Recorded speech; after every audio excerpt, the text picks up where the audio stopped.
Welcome to Simply by Grace, a podcast of Grace Life Ministries with founder and director Dr. Charlie Bing. This podcast and other helpful resources can be found at our website, gracelife.org. Now, here's Dr. Bing.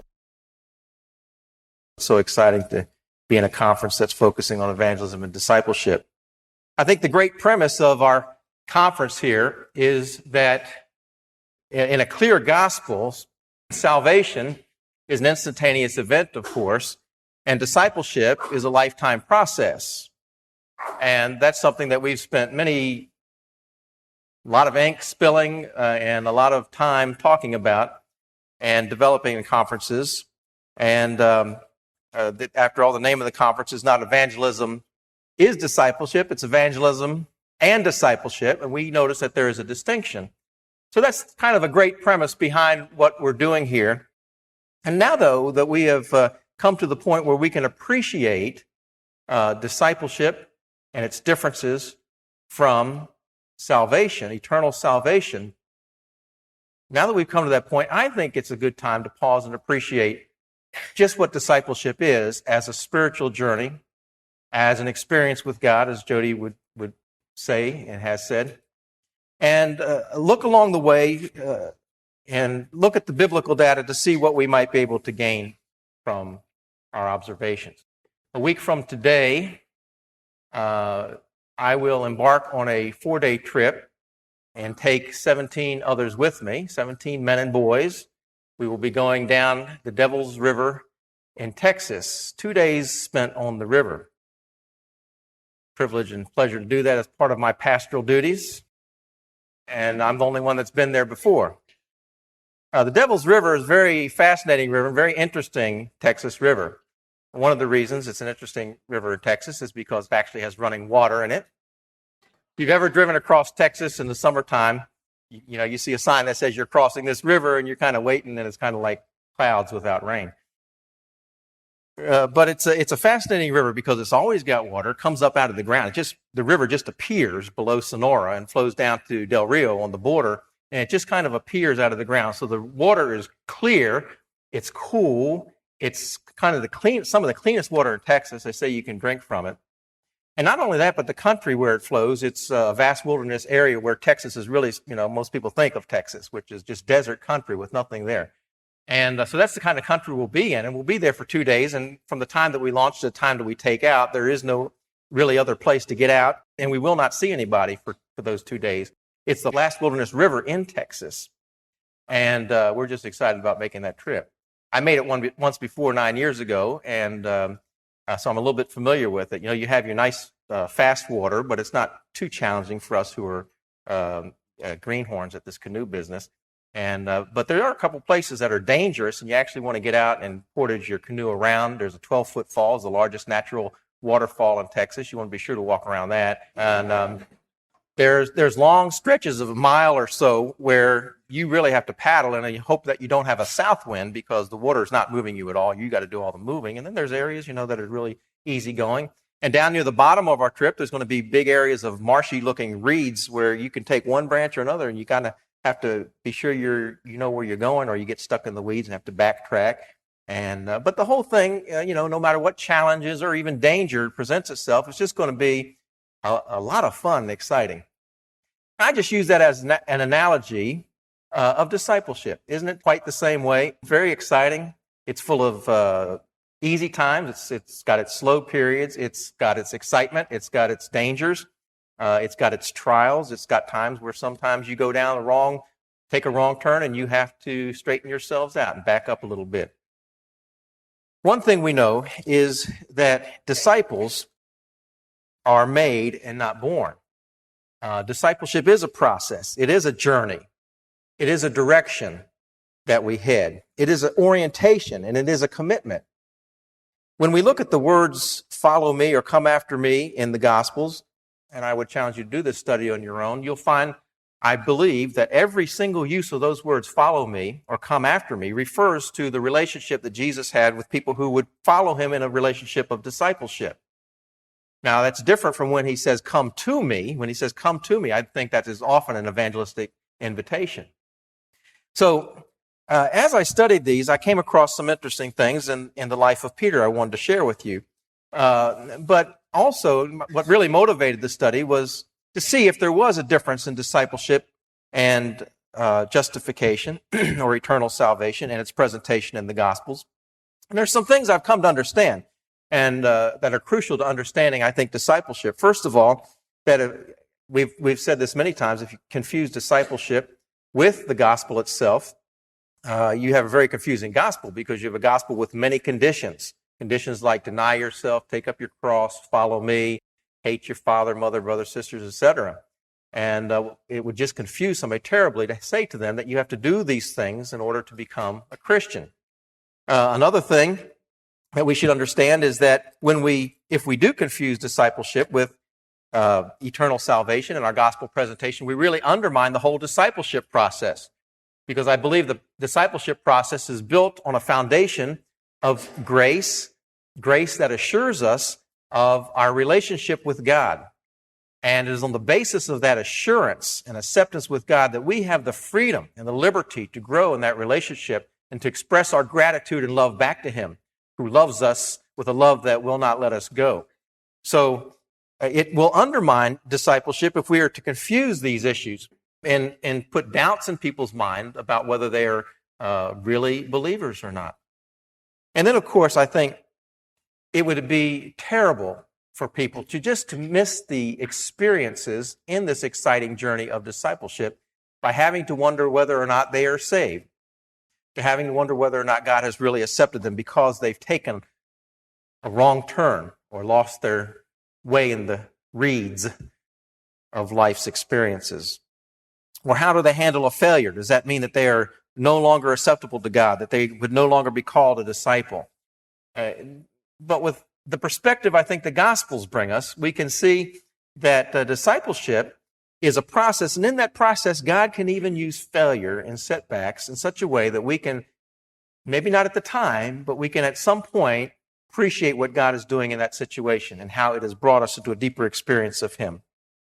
It's hard to study discipleship in the Gospels without coming across a very well-known character named Peter. And I really believe that the Scriptures present Peter as a model of the typical disciple. And I would probably, if I asked you today, how many of you have identified yourselves with Peter to some degree or another in the past, I think we'd see most hands go up. How many times have you heard someone in your church say, boy, I really appreciate that guy Peter. He really experienced some of the things I am, or vice versa, People say that all the time. And that, along with my study of his life, got me to thinking, you know what? I think that's not an accident. I think that God has actually designed Peter to be the model of a typical disciple in such a way that we could learn from his life and experiences. So I think it is more than a coincidence. I think it is by design. When we look at the evidence in the Gospels, we see that every time the disciples are listed in 3 different lists, Peter is always the first one listed. He's given priority there in those lists. When we look at the disciples and their activities, we notice that he is the spokesman for the group. Peter always seems to be saying what the group is thinking. Not only that, but he always seems to be saying what we're thinking, doesn't he? And he was one of Jesus' inner 3, we know, with James and John. And so he was a leader of the leaders, and he emerged as the leader of even the inner 3, it seems. And then fourthly, his experiences trace those experiences of a typical disciple.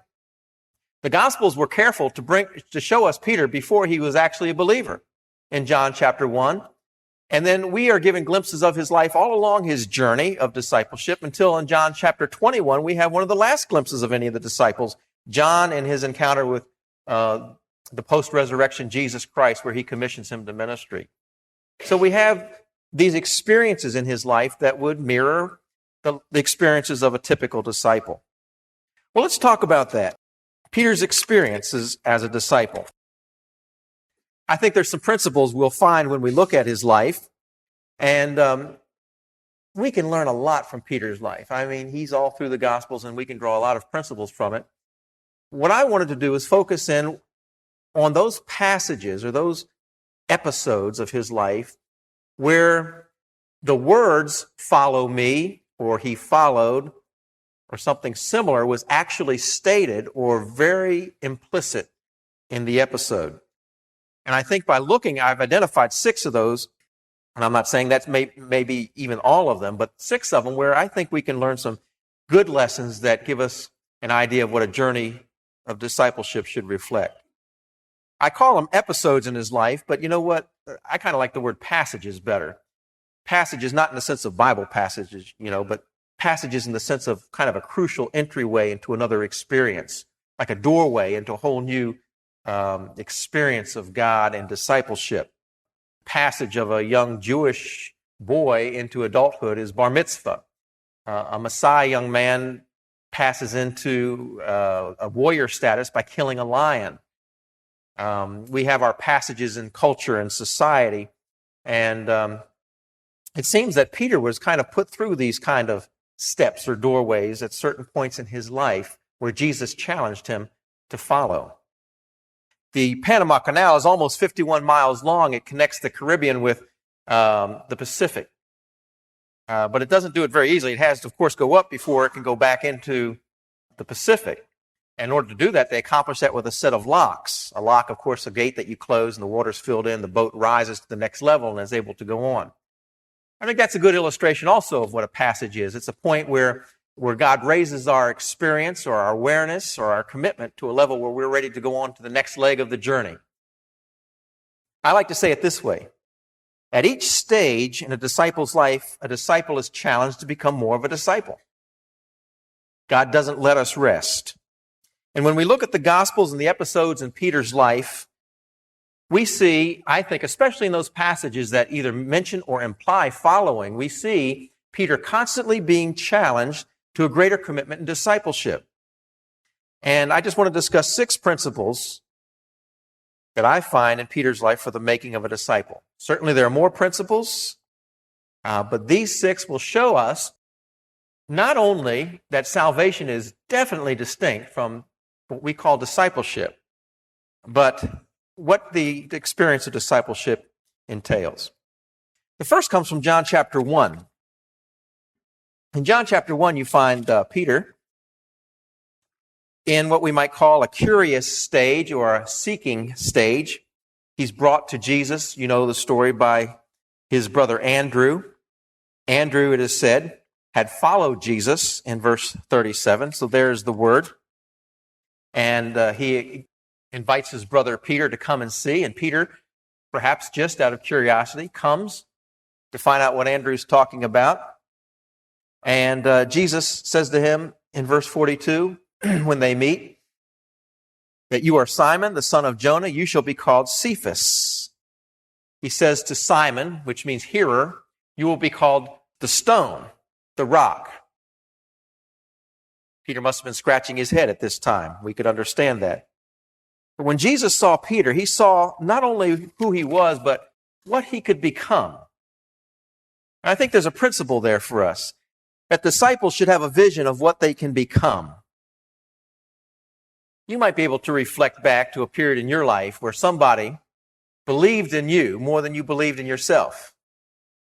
And you may find that that's the very reason that you are where you are today. I know I can identify times like that in my own life. A pastor who took me under his arm and said, it's something I think I would like you to head up our youth ministry in our new church. Me?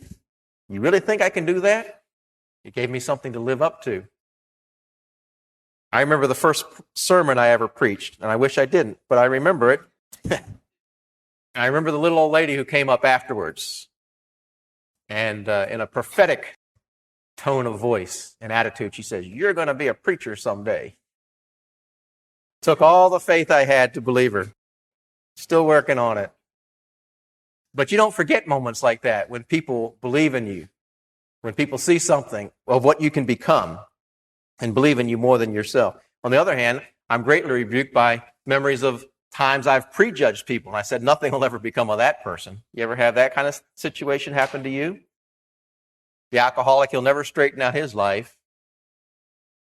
The marriage that'll never get any better. They're a waste of time. And some of these very people that I've given up on, God hasn't, luckily, and they're now leaders in churches that I could name. Somewhere, Peter went from being curious to being convinced that Jesus indeed was the Messiah. And we're not exactly told about his salvation experience. By the time we get to John chapter 2, verse 11, it tells us that the disciples believed. They're in the wedding at Cana. And in John chapter 6, we see Peter confessing Jesus and saying, yes, we know that you are the Son of God. So we know that his salvation came. I think it is certainly implied in this passage. And I think Jesus certainly saw it. So the first principle I think we see in Peter's life is that we need to give people a vision of what they can become. See people as God sees them. Our people in churches, as Kim testified this morning, many of them are beaten down. I've never had anyone in life tell them that they're really good, that they're acceptable to God, or that they can do something well. They've been beaten down by the world or by parents or by classmates who've made fun of them. And they just need a little glimpse of hope of a better life. What a life of following Jesus could be like. They need someone to believe in them.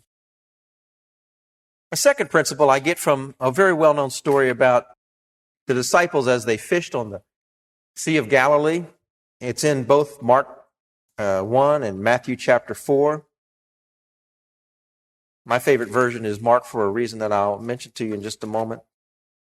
And this isn't the same event as in John chapter 1. We have different locations. We have a lot of differences. And I could spend a lot of time developing the differences because, and sometimes we need to do that because there are those who say, well, this experience of Mark chapter 1, Matthew chapter 4, where Jesus says, follow me and I will make you fishers of men. There are some who say that was a call to salvation. And we want to say, no, that is not a call to salvation. This is not John chapter 1. There are many differences there, and there are problems with that. So it's important to see the differences. But you know the story very well and how Peter, Andrew, and James and John are fishing, and Jesus walks by and invites them to follow and become fishers of men. The reason I like the Mark version so well is because he says, I will make you to become fishers of men. It seems he emphasizes the process a little bit more, make you to become, a little bit more than Matthew does, and that's good because he takes the responsibility for that upon himself. But I think what the passage shows us is that there is a familiarity that exists between Peter already and Jesus. For him to leave so quickly and follow him shows that there was some familiarity. I doubt that would happen in a complete stranger situation. But the principle we learn there is that Jesus gets them going early in what they should be doing the rest of their life. Disciples should adopt a life purpose of evangelism. That is what Jesus said in one of these earliest episodes that we see in the life of his disciples. Disciples should adopt a purpose of evangelism, which should become a purpose for living. The only thing we can't do in heaven, right? You've heard that many times. Born to reproduce, Dawson Trotman would say. But notice it is a process. And so it involves discipleship. I will make you to become fishers of men. The responsibility is Jesus's. He said, I will make you to become. It is a process. I'm glad Jesus spoke so clearly and so simply to these fishermen. One of the great things about the Devil's River that I didn't mention to you is that it is one of the best smallmouth bass fisheries in all of the country. And many of you that know about smallmouth bass fishing know that if you want to catch smallmouth bass, you usually go up north to cold water. But here in the middle of the desert of Texas, you have one of the best smallmouth bass fisheries in the whole country because the water's so clean and cool. So in the middle of the desert, you're fishing for a cold water fish, and you can catch 50 to 100 a day. I grew up in an area where I fished for smallmouth all my life, and I caught my biggest one here in Texas. It's amazing. So I'm just a simple fisherman. I like things put in simple terms, I guess is what I'm trying to say.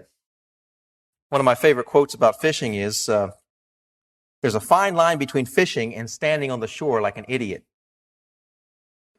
And all the wives said, amen, right? I don't expect them to ever understand. But as Jody said, we're worshiping in those situations. Fishing for me was a process. I learned it slowly. I learned it from my dad. He was a fanatic fisherman. He was fishing when I was born.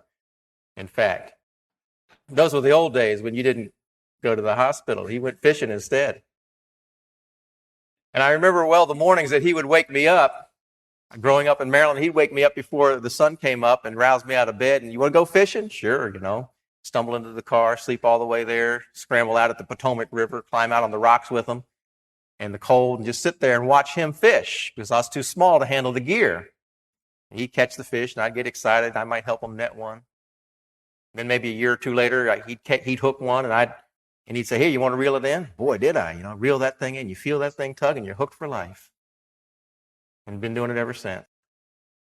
Now I have a young son. A few years ago, he's old enough to hold a pole. So we're down in the beach, off the beach of Mustang Island down on the coast in Texas, and I hook onto a big old redfish out on one of the piers. And this redfish decides to take off for Havana. It's all I can do to hold him back. And I look at my son there and I say, "Hey, Clay, come here a second. Here, hold this for a while." Almost pulls him in, but he's hooked for life too. That's what discipleship is. It's a process. It's following. He can't do everything, but now at 12 years old, he just about can. He's a good fisherman. Jesus is the one responsible to train us. He will make us to become fishers of men. And what he's given the disciples here, I see, is the purpose that they ought to make a priority for the rest of their lives in the short time on this earth. And something that they should make a priority no matter what they are doing. Bringing others to Christ is a supreme purpose in life no matter what we do. Now, there are some here who have said, "I'm going to do it full time." And God has led that way. And as pastors, perhaps we fall in that category as well. There are many, though, in our churches who need to be encouraged to do that no matter where they are. Their mission field is their workplace or their classroom. I know a man, he retired. He went to our church and he retired as a scientist, and he moved to New Mexico, near Alamosa, where they have the government labs and so forth. He doesn't need money. He doesn't need work. He went in and he applied for work. Why? Because he wanted to share the gospel with those scientists. He felt that was a group that he could reach. He saw evangelism as a priority in his life, and he was going to fish wherever he was. So get people started in evangelism early as disciples. Let them know that that's the purpose, a purpose for their life. It gives them something to get out of bed for in the morning. We have a similar story in Luke chapter 5, and it appears similar at first anyway, because it's another fishing story. I gravitate towards these. But in Luke chapter 5, verses 1 through 11, another principle emerges from another fishing story.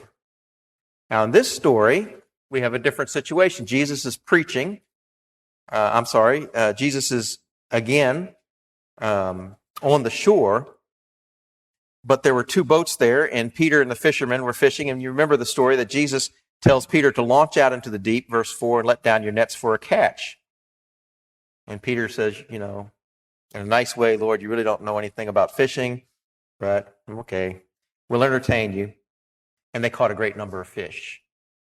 And as a result of that, it tells us that Peter repented in such a way that he says, "Depart from me, I am a sinful man, O Lord." And because it says he was astonished at the catch of fish. Why was he so disturbed? Why was he repenting? What was he repenting of? The fact that he really didn't believe Jesus knew anything about fishing? Could be.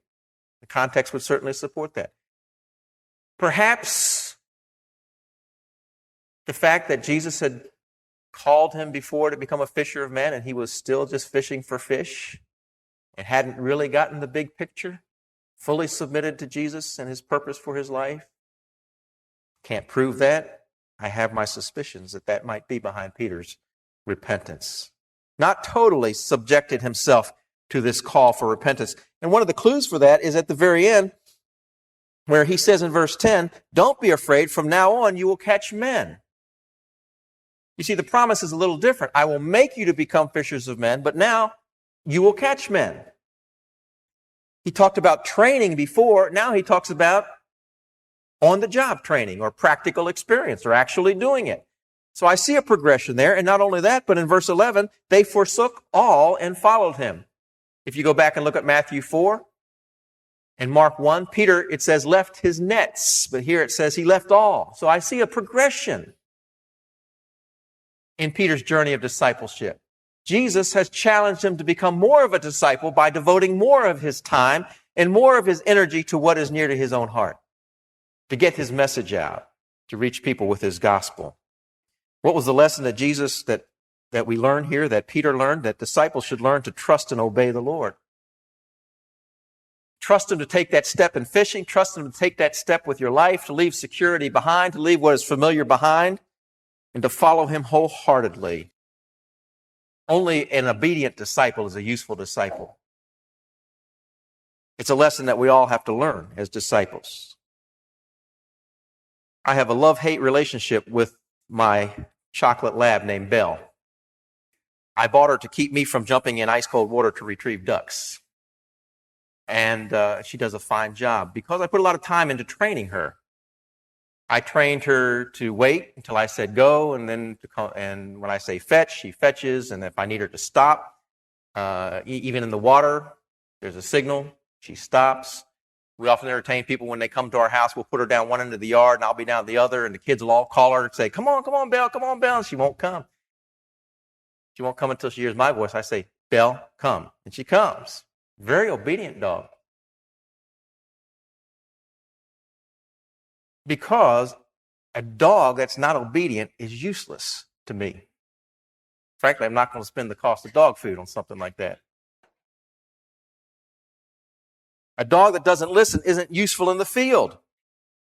In fact, a water dog in Texas that doesn't listen, you know what they call it? Alligator bait. Going to get into trouble, is going to get lost, is going to end up alligator bait. Any dog can follow. A useful dog obeys. Peter was following to a degree. He hadn't learned some of the lessons I think Jesus wanted him to learn about obedience and total submission. And that's what he's learning in this situation. And I think that was somewhat behind his repentance. Now, Jesus doesn't actually call him again to follow. But the word follow is in the text because it says that they followed him in verse 11. But now he follows with a fuller submission. Now he's left all. Now he has the promise of Jesus from now on. We're going to start a whole new episode. You've passed into a whole new episode of life because from now on, you're going to catch men. Not just fish for, you're going to catch them, my friend. Disciples must learn that God blesses them when they obey.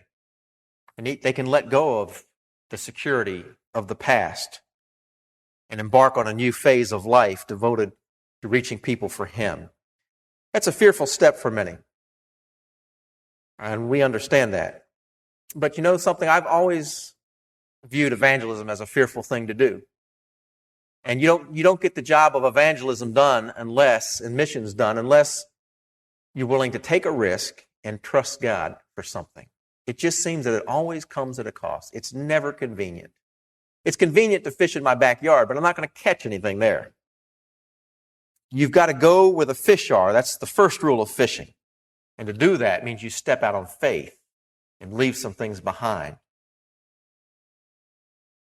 I know a man who's leaving a very lucrative position with a very well-established industry that his family owns, and he is going to take the position of pastor to reach his community and leave the money behind. I know a man who's in this room today, very well-educated man who worked on the missile program in the former Soviet Union. And when given the opportunity to pursue that even further at a lot of money in the country of China, turned it down so that he could direct a ministry of evangelism. God got a hold of his heart in his home country. Job doesn't get done without a price being paid, and that price takes faith. I'm taking a group from my church to Ghana, West Africa this summer. And it's kind of a foreboding thing, I think, for them. And I saw that when we met the other night to talk about some of the details and outline the trip for them. And they had questions about security and illnesses and sicknesses and terrorists and airplane crashes and, all the things that you think about when you're going to a place like this and all the what ifs. And I think my closing words to them, I began to see the fear welling up as they say, look, this is going to be an experience of faith from beginning to end, from trusting God for the money to trusting God for your safety to getting back home again and keeping the terrorists away. But that's the way that World Outreach gets done. It gets done no other way. You've got to trust God all along the way. A fourth principle is from some familiar passages to us, and we'll start with Luke chapter 9. And, we can't go through every bit of it, but Luke 9:23 encapsulates it so well, where Jesus says to Peter and the other disciples, he says, if anyone desires to come after me, that's the invitation of discipleship, let him deny himself, take up his cross daily, and follow me. 3 things Jesus says here: to deny himself, to say no to our own desires in order to do the will of God, to take up his cross, I take it to mean be willing to suffer for Jesus Christ, bear some of the price of identifying with him, and then follow him. Again, submit our wills to him in a life of obedience. Principle here is that disciples should put God's will first, no matter what the cost. There are many other conditions he gives. For example, later in Luke, in chapter 14, he says, unless you hate your father and mother, your wife, your children, your brothers, your sisters, your own life, you can't be my disciple. What's he saying? Unless you love me above everything else, supremely, you can't be identified as my disciple. There's a lot of conditions to discipleship, all of which tell us that there is a cost that must be paid if we're going to be called disciples. And at some point, Jesus is going to ask us to pay this price, to experience the cost of discipleship. Deny yourself, take up your cross, follow him. I like what one commentator said. He equated it to going on a journey. He said, that's like someone saying farewell to people, taking up their luggage, and then getting on their journey. It shows a departure with the past. The most interesting thing about this, perhaps, is the context in which it was given, because in the context, Jesus had just predicted that he was going to die and be raised again. They didn't understand the resurrection. They barely understood the death, if they did, really. Of course, we see that Peter didn't, but it comes on the heels of his confession, his prediction of his death. And then Peter's confession later in chapter 8, about when he asks them, who do people say that I am? In Mark's version, Peter says, you are the Christ, the Son of the living God. And Jesus commends him and calls him blessed. And then a little while later calls him Satan. Because Peter didn't understand God's ways, and that God's ways meant that there was a price that often had to be paid. Peter thought the cross could be circumvented without a price, and perhaps he thought discipleship could be circumvented without a price as well. So when we look at Luke 9, Luke 14, Matthew 16, Mark 8, we see Jesus saying, look, I'm going to pay a price, and by the way, here's a price that you can pay. And he gives them some conditions for their discipleship. Desire is not enough to be a disciple. It takes a price. How many kids do you know that want to grow up to be a professional athlete? How many do you know that will? Not many are willing to pay the price, are they? And there's a heavy price attached to that kind of career. And Jesus, of course, tries to tell them that there's a promise of life attached to this. If you try to save your life, you'll really lose it. If you lose your life for me, you'll really find it. What life is really all about. It's kind of a paradox. You die to yourself, you really live. Someone said, when life ceases to be the issue, life becomes the reality. And so Peter is promised a reward of a full life, finding the essential life that God offers him.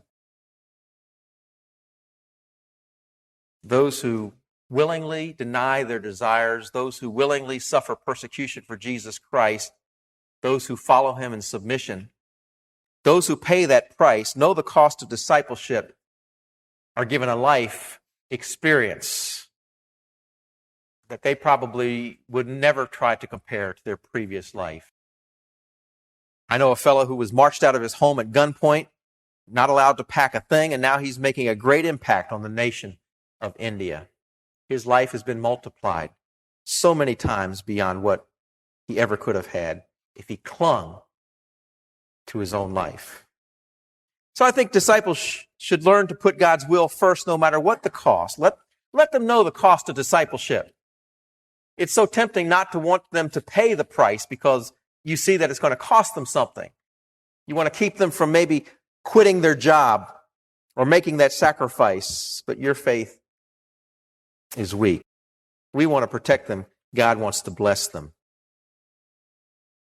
In John chapter 13, there's another principle. We'll have to make a little faster time here. John chapter 13, you have this well-known incident where in the upper room, Jesus tells them he's going away, and he says it in an interesting way in verse 36.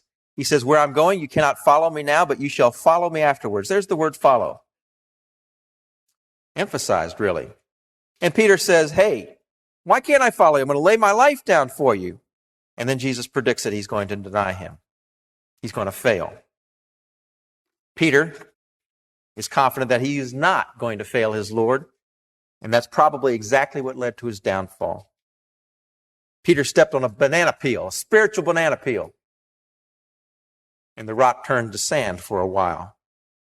But I want you to notice something interesting that I noticed in this passage, both in chapter 13 and in chapter 18, when it talks about the actual denial, that this word follow keeps coming up over and over again. It's such that even in the midst of his denial, we see that Peter is still following. Not perfectly, but still following. He did go to Caiaphas' house. He did, but it was at a distance. In fact, that's a common theme in John, isn't it? The secret disciple. Nicodemus didn't follow so openly. Joseph of Arimathea doesn't. And now Peter even follows secretively. But when you look at John chapter 18, after Jesus' arrest, it says in verse 15 that Peter followed Jesus. So he is following, isn't he? Even in the midst of his failure. And so did another disciple. Another disciple identifies Peter as a disciple. Now that disciple was known to the high priest. Verse 16 talks about the other disciple. The servant girl questions him in verse 17. Are you one of this man's disciples? I find it kind of an ironic question. Well, is he or not? Peter's not willing to step up and say yes, but we're reading the story that he is following, though at a distance. Sometimes discipleship, in all of its forward progress, involves a step backwards when we falter or when we fail. But Jesus, in the midst of all of that, is already at work to restore us. We know that, not from John, but from Luke chapter 22, where he says in verse 31, "Simon, Satan has asked for you that he may sift you as wheat, but I have prayed for you that your faith should not fail. And when you've returned to me, strengthen your brethren." Peter, Satan wants to sift you like wheat. Get the chaff. He wants to get the good stuff. We all have chaff and we all have wheat in us. But Jesus said, I've already prayed for you. I'm going to pray for you. I am praying for you. And afterward, you're going to strengthen your brethren. He saw a restoration for Peter. Part of discipleship is taking the course Failure 101, I believe. Some of the most valuable lessons in life can be learned when we pause and have those periods of stalling spiritually. As one of my professors said, you will fail in the area of your greatest strength. Satan's boots don't creak. Comes up without a warning. And usually gets us in what we think is our greatest strength. Oh, how he likes to suck us down that tube. I remember hearing a story from the late Dr. John Walvoord himself over the only meal I really ever enjoyed with him, or ever had with him.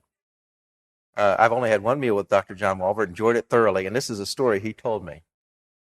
He said he preached one of his first sermons in a church in Fort Worth, and Dr. Schaefer's widow came up to him afterwards, and she said, "John, that was a mighty good sermon, but I guess the devil's already told you that." Yeah, Satan will creep up on you, and he'll hit you in an area that you may be just the most proud of. Peter was proud of his strength, his assertiveness, but what led to his downfall? Pride, prayerlessness, presumption that he could defend Jesus with a sword. But it tells us that he was restored and he was forgiven. And there at Caiaphas' house, when he saw Jesus and Jesus looked at him, it says that Peter just crumbled and wept bitterly. Wept bitterly. Why? Because Jesus was scowling at him? No, because Jesus was looking at him with a look of grace. We have to help disciples see that when they fail, Jesus looks at them with a look of grace and forgiveness. And that they haven't blown it. They're still on the path of discipleship, maybe a slight detour, but they're still in that general direction and making progress if they can only see as God sees. And then, as Jesus said, strengthen your brothers after this. Chuck Swindoll says, before God can use a man greatly, he must hurt him deeply. Got this line from a Louis L'Amour novel. I don't even know the situation, but Louis L'Amour novel. He says, there will come a time when you believe everything is finished. That will be the beginning. God never tires of new beginnings. I'm trying to convince a young man I know who's experiencing a divorce and he thinks he's a total washout and failure. And I'm seeing God do wonderful things in his life. I'm trying to convince him that, no, this is just a part of your following Jesus Christ right now to deal with this and let God make something good out of it when his wife has left him. Failure is a cul-de-sac in our journey. It's not a detour. It's not a cul-de-sac. It is a detour in our journey. We can find our way out of the reeds and out of the backwaters. Disciples shouldn't let failure discourage them, but teach them about God's grace. And then disciples should serve God in their own unique ministry. In John chapter 21, we come to the final episode in John's life that we have record of. And it's a wonderful story of restoration where Jesus restores him, asking him 3 times, just as Peter denied him 3 times. He asks him 3 times, do you love me? Whatever the words mean, note one thing, that the main qualification Jesus was looking for in someone who would serve him is not, Peter, will you walk on the water for me? Peter, will you defend me with a sword? Peter, do you still believe that I'm the Son of God? Peter, do you love me? And Peter, so shaken by his, I think, past failures, is reluctant to answer that very confidently. In fact, he's out fishing again, back to what he knows and can count on. But Christ focuses his attention on this main issue. Do you love me? And if you do, then will you take care of my sheep? Will you serve me in feeding my sheep? Peter was restored to ministry, and he's told to follow Jesus in chapter 21 and verse 19. When he tells Peter how he's going to die, in verse 18, you're going to have your hand stretched out, and another will gird you and carry you where you do not wish. And John tells us this is Jesus telling him how he's going to die, telling Peter how he's going to die. And in verse 19, he says, follow me. Oh, how obvious it is that follow me can't be an invitation to salvation. How ridiculous of you that is. Here at the end of his life and at the beginning of, and at the end of Peter's discipleship, right near graduation, Jesus is still telling him to follow him.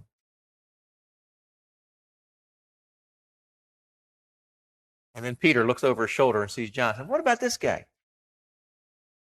And Jesus says, don't worry about that guy.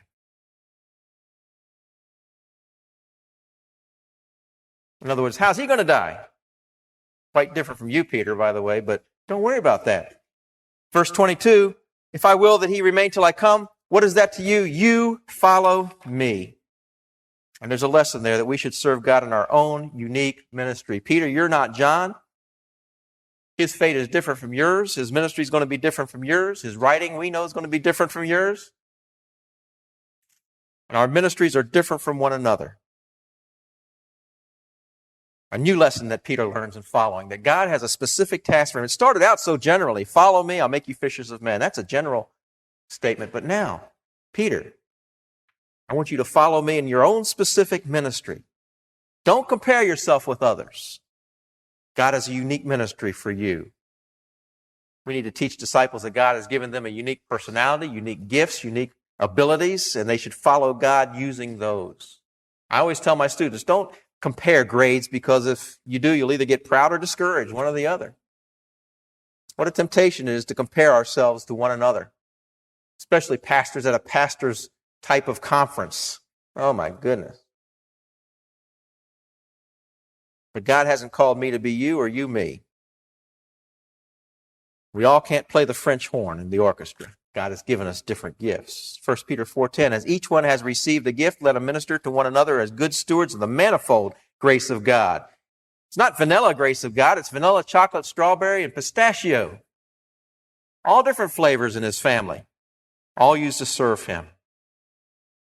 I saw a poster that said, when God calls you to follow, don't look over your shoulder to see who's following. When God calls you, don't look over your shoulder to see who's following. Focus on your own gift, your own calling. Teach others to do that. Don't compare yourself to fellow seminary students, to fellow pastors and ministers. I used to think everybody, if they're really committed to God, ought to be in full-time ministry. That's an immature viewpoint. I think everybody ought to be a pastor or an evangelist. That's an immature viewpoint, isn't it? Or a teacher. I went to my son's award ceremony for basketball a few days ago, and there was a young lady there, Christian, gave her testimony, and you know what she does? She spins basketballs. She has devoted her whole life to spinning basketballs. She's one of 3 women in the country that can spin 10 basketballs at once. That's all she's ever done, as far as I could tell from her testimony, spin basketballs. Not me.